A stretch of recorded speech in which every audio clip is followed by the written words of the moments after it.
YSR Congress party ప్రభుత్వంలో దాదాపుగా 3 లక్షల కోట్ల రూపాయలు సంక్షేమ పథకాల ద్వారా ప్రజల అకౌంట్లలోకి నేరుగా వేసి పేదవాళ్ళను ఆదుకునేటటువంటి కార్యక్రమం గత ప్రభుత్వం చేస్తే ఏ ఒక్కరి మీద కూడా రూపాయి పన్ను వేయకుండా ఎంతో గొప్ప పాలన అందించినటువంటి జగన్మోహన్ రెడ్డి గారి మీద నిత్యం ప్రతిరోజు ఏదో రకమైనటువంటి బురద జల్లడం, రాష్ట్రం శ్రీలంక అయిపోతుందని ఒకరోజు, బీహార్ అయిపోతుందని ఒకరోజు, రకరకాలుగా ప్రభుత్వం మీద బురద జల్లినటువంటి చంద్రబాబు నాయుడు గారు మళ్ళీ మాకు అవకాశం ఇస్తే ఎక్కడా కూడా ప్రజల మీద పన్నుల భారం వేయం సరికదా, ప్రజల నుంచే విద్యుత్తుని ప్రత్యేకించి ప్రొడ్యూస్ చేసి ప్రభుత్వం తిరిగి ఆ విద్యుత్తుని కొనుగోలు చేసేటటువంటి కార్యక్రమం చేస్తాము.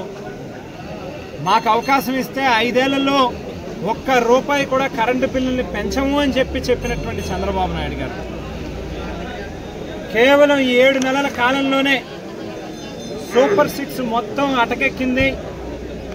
కేవలం ప్రజల మీద పన్నుల భారం మాత్రం రోజు రోజుకి పడతా ఉన్నటువంటి కార్యక్రమం కనిపిస్తా ఉంది. ఇసుక ఉచితంగా ఇస్తా ఉన్నారు. 20,000 లేనిదే ఒక్క లారీ ఇసుక కూడా దొరికేటటువంటి పరిస్థితి లేదు. విపరీతమైనటువంటి దోపిడీ జరుగుతూ ఉన్నటువంటి కార్యక్రమం.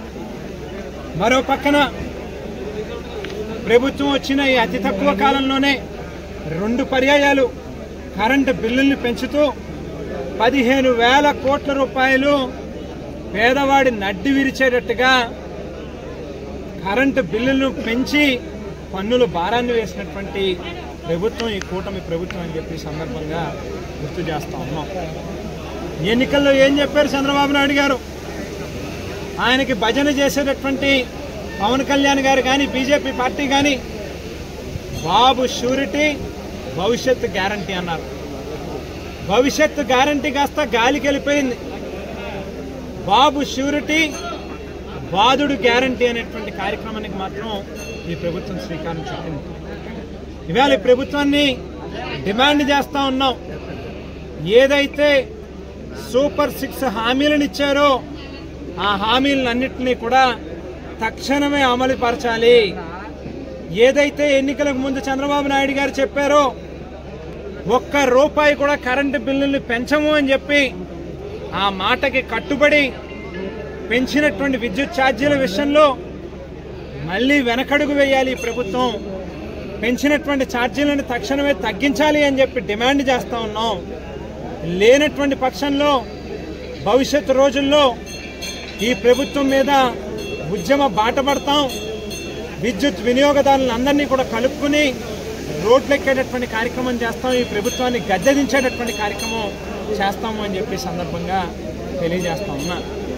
ఏదైతే రైతులకి ఉచిత విద్యుత్ని 9 గంటల పాటు ఉదయం పూటే గత ప్రభుత్వంలో ఇస్తే ఇవాళ ఈ ప్రభుత్వం 7 గంటలు కూడా ఇవ్వట్లేదు సరికదా, నాణ్యమైనటువంటి విద్యుత్ ఇవ్వట్లేదు సరికదా, ఏ సమయంలో కరెంట్ వస్తుందో తెలియదు, ఏ సమయంలో కరెంటు పోతుందో తెలియదు, అర్ధరాత్రులు కరెంట్ ఇస్తా ఉన్నటువంటి పరిస్థితి. తక్షణమే వీటన్నిటి విషయాల్లో కూడా ప్రభుత్వం ఆలోచన చేయాల్సినటువంటి అవసరం ఉంది. కేవలం ప్రజలు నెత్తులు బాదుకుంటా ఉన్నారు. అనవసరంగా తప్పు చేశాం, పొరపాటు చేశాం అని చెప్పి చాలామంది లెంపలు వేసుకుంటా ఉన్నటువంటి పరిస్థితి కూడా ఉంది. తక్షణమే కనుక మీరు ఏదైతే ఎన్నికల్లో హామీలను ఇచ్చారో వాటిని అమలు పరచని పక్షంలో ప్రజలు మీ మీద తిరుగుబాటు చేసేటటువంటి రోజులు మాత్రం దగ్గరలోనే ఉన్నవి అనేటువంటి విషయాన్ని గుర్తెరిగి పాలన చేయండి అని చెప్పి ఈ సందర్భంగా ప్రభుత్వాన్ని కోరుతూ స్వచ్ఛందంగా ఇవాళ రాజానగరం నియోజకవర్గంలో పెద్ద ఎత్తున ఈ పెంచినటువంటి విద్యుత్ ఛార్జీలను పెంచాలి అని చెప్పి డిమాండ్ చేస్తూ ఇంత పెద్ద ఎత్తున పెంచినటువంటి విద్యుత్ ఛార్జీలను వెంటనే తగ్గించాలి అని చెప్పి డిమాండ్ చేస్తూ ఇవాళ ఈ ప్రభుత్వం మీద తిరుగుబాటు చేస్తూ పెద్ద ఎత్తున రాజానగరం నియోజకవర్గంలో మరి వైఎస్ఆర్ కాంగ్రెస్ పార్టీ శ్రేణులందరూ కూడా ముందుకు రావడం జరిగింది అని చెప్పి సందర్భంగా